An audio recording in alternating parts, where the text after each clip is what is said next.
बारात लौट गई। पार्ट 2। अगले दिन सीमा अपने ऑफिस जाने की तैयारी कर रही थी, तभी उसके फ़ोन पर एक अनजान नंबर से कॉल आया।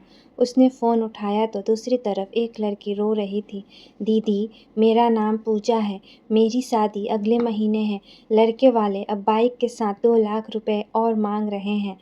पापा बहुत परेशान हैं। मैंने आपकी कहानी सोशल मीडिया पर सुनी। क्या करूं? सीमा कुछ पल चुप रही। उसे अपने पिता का झुका हुआ चेहरा याद आ गया। उसने नरम आवाज में कहा, सबसे पहले डरना बंद करो। जो लोग शादी से पहले मांग बढ़ा रहे हैं, वे शादी के बाद भी नहीं रुकेंगे। पूजा बोली, लेकिन अगर मैंने मना कर दिया तो लोग क्या कहेंगे? सीमा ने दृढ़ आवाज में कहा, लोग 2 दिन बातें करेंगे, लेकिन गलत फैसले का दर्द जिंदगी भर रहता है। उस शाम सीमा और आदित्य पूजा के घर पहुंचे। पूजा के पिता सचमुच टूट चुके थे। वे बोले, बेटी, मैं अपनी जमीन बेचने की सोच रहा हूँ। सीमा ने तुरंत कहा, चाचा जी, बेटी की शादी के लिए अपना भविष्य मत बेचिए। अगर रिश्ता सम्मान पर टिका है तो रहेगा, वरना टूट जाना ही बेहतर है। कुछ दिनों बाद लड़के वाले फिर मांग लेकर आए। इस बार पूजा डरकर चुप नहीं रही। उसने सबके सामने कहा, मैं दहेज देकर शादी नहीं करूंगी। लड़के वाले गुस्से में उठकर चले गए। घर में सन्नाटा छा गया, लेकिन सीमा ने पूजा का हाथ पकड़कर कहा, आज तुम हारी नहीं हो। आज तुमने खुद को बचा लिया है। धीरे धीरे यह बात पूरे इलाके में फैल गई। लोग कहने लगे, पहले सीमा ने बारात लौटाई, अब पूजा ने दहेज ठुकराया।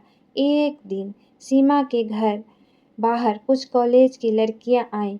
उन्होंने कहा, दीदी, हम आपके साथ दहेज के खिलाफ अभियान चलाना चाहते हैं।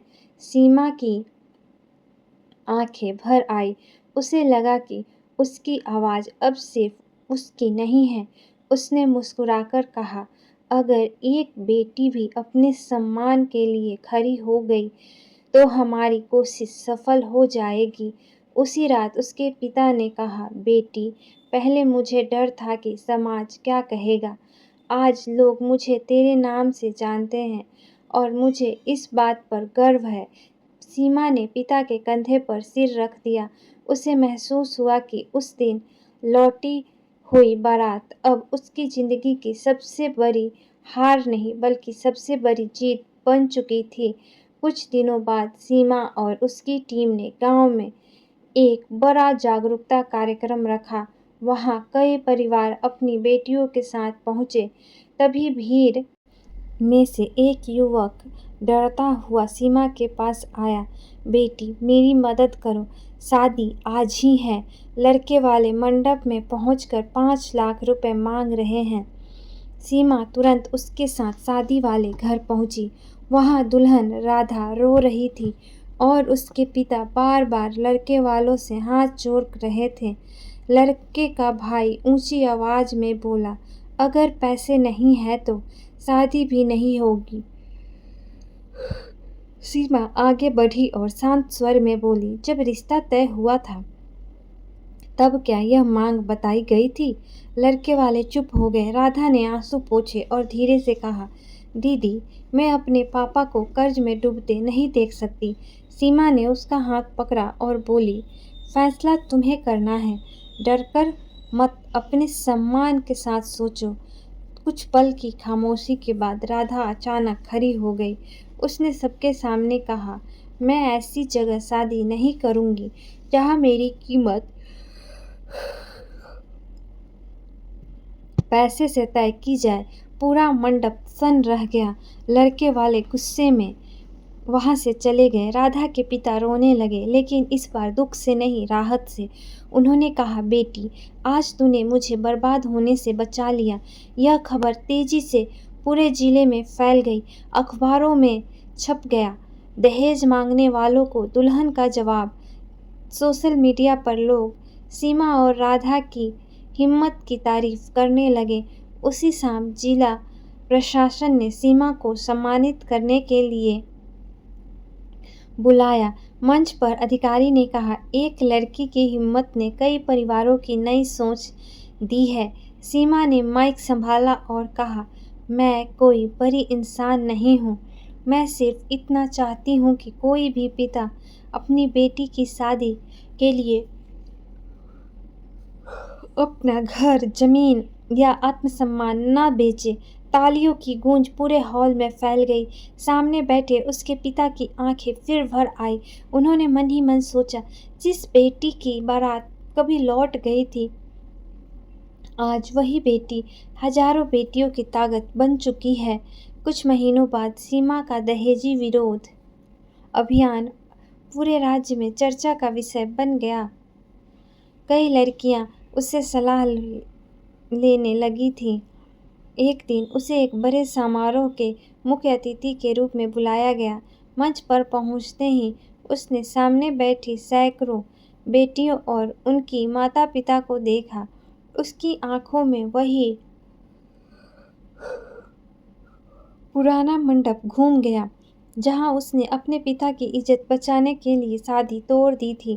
कार्यक्रम खत्म होने के बाद एक बुजुर्ग व्यक्ति उसके पास आए। उनकी आंखों में आंसू थे। उन्होंने कहा, बेटी, मेरी 2 बेटियां हैं। पहले मैं सोचता था उनकी शादी के लिए चाहे कर्ज लूंगा या लेना पड़े जो लूंगा, लेकिन आज तुम्हारी बात सुनकर फैसला किया है कि मैं अपनी बेटियों को पढ़ाऊंगा, दहेज नहीं दूंगा। सीमा की आंखें भी नम हो गई। उसने उनके हाथ जोड़कर कहा, यही सबसे बड़ा बदलाव है चाचा जी। इस रात घर लौटते समय आदित्य ने मुस्कुराकर कहा, जानती हो लोग अब तुम्हें किस नाम से बुलाते हैं? सीमा ने हैरानी से पूछा, किस नाम से?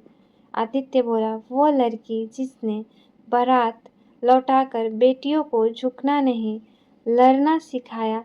सीमा कुछ पल चुप रही, फिर उसने आसमान की ओर देखा और धीरे से कहा, अगर मेरी एक आवाज़ से किसी बेटी का घर टूटने से बच जाए, किसी पिता की जमीन बिकने से बच जाए, तो उस दिन लौटी हुई बारात का दर्द पूरी तरह खत्म हो जाएगा। घर पहुंचकर उसने अपने पिता के चरण छुए।